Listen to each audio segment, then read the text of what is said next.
We have the second highest growth in Asia. And alam nyo, kaya nagtataka lahat bakit very stable ang currency natin. Kasi ang laki na remittance ninyo eh.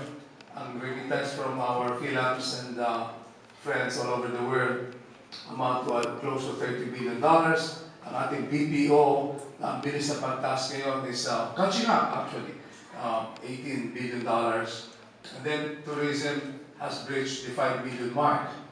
Ibang klase yan. For a long while, hindi makaangat tayo sa 1 million tourists. And now, it's 5 million. And also, nag-boom ang domestic tourism ngayon. Madali na pumunta sa Baguio. Malapit na open na yung pumunta Baguio eh. Although kulang pa ng konti. Pero bilis na ngayon papunta sa Baguio. And mura-mura yung mga airfare. Kaya ang daming nagpupunta ngayon sa Boracay, sa Bohol, sa Cebu. So may boom tayo sa hotel business din. And so ito, sa dami ng dollar na ito, kaya pamura na pamura yan, kaya sobrang dami, kaya mura interest rate natin. And this is the reason why there is a real estate boom in the Philippines. In other words, it's fundamental. Kaya nga sinasabi ko sa mga ibang friends ko na investors, alam niyo madami ng beses kami nadapa. Na paangat ng Pilipinas, nadadapa pa parate. But now I think clearly, ito na yun. Why? Clear and fundamentals. I don't see the OFW remittances and PhilHealth remittances going down. I don't see the BPOs going down. I don't see tourism going down. So, ang lakas ng pasok ng dollars natin ngayon. Sinusuport na ng Central Bank ng dollars sa atin para maglang bumaba. But because of this, we've been able to control inflation. Kaya ang presyo natin steady and ang interest rate ang baba. And that is why in the Philippines, you only get 2%, a little more than 2% sa time deposit mo. So most Filipinos would like to invest na lang sa alam nila. And pag tinignan niyo naman ang Pilipinas, sinasabi sa akin yung kumusta naman yung future. Baka, siyempre, guys, sa Amerika may mga up and down siya. No? Nagkakagala tayo dito madalas. Madalas din ako sa Amerika eh. Kaya lang sa banda ng LA. Pero, you know, ang problema sa atin, ang magandang balita naman, may backlog tayo ng 5 million na housing backlog. Ang laki yan. Matagal pa mapupuno yan. Maski na mag-boom pa tayo for the next 10 years, mahirap mapuno yung 5 million backlog na yan. And I'm very proud to say na ang Vistaland, nandyan naman, shoot na shoot yan.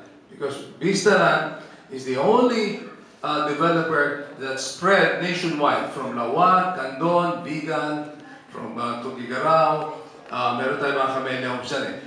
Tuguegarao, Kawayan Isabela, Santiago Isabela, down to all the way to Osamis, Pagadian, Jensan, Cagayan de Oro, Davao, Tagum, Marbel, lahat ng lugar dyan. Lahat halos na city sa Visayas, Cebu, Ormoc, Tacloban, Iloilo, Bacolod, meron tayo dyan. Cebu, halos lahat, pati sa Naga, Legazpi, Lucena, practically almost all municipalities in Cavite, in Laguna, meron tayong project, in Rizal, and in Bulacan. So, Vistaland na meron ganyan karaming network. But right now, Vistarest naman, maganda sa investments. Kaya itong nag-handle ng event today. But anyway, baka nakalimutan ko yung Vista Residences. But, ang Vistaland, by the way, I was asked, kumusta ba ang Vistaland? It has some resources of more than 100 billion pesos. And the group's resources, mga 120, 130 billion pesos. And ang capital po niyan ay 55 billion pesos. Medyo hindi naman malaki-laki na yan.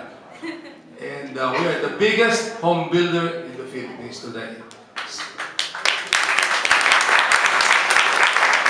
Kaya, di naman ipagmamalaki natin diyan. And so, kasi 35 years na tayo sa housing. And so, alam na po namin yan. We have built about 300,000 homes already. And no other developer comes near. Wala po na nakakadikit dyan. And we hope to build a lot more. Our target is to build 1 million homes in the Philippines. Yan ang target of Vistaland. But I'm confident we can do that. So,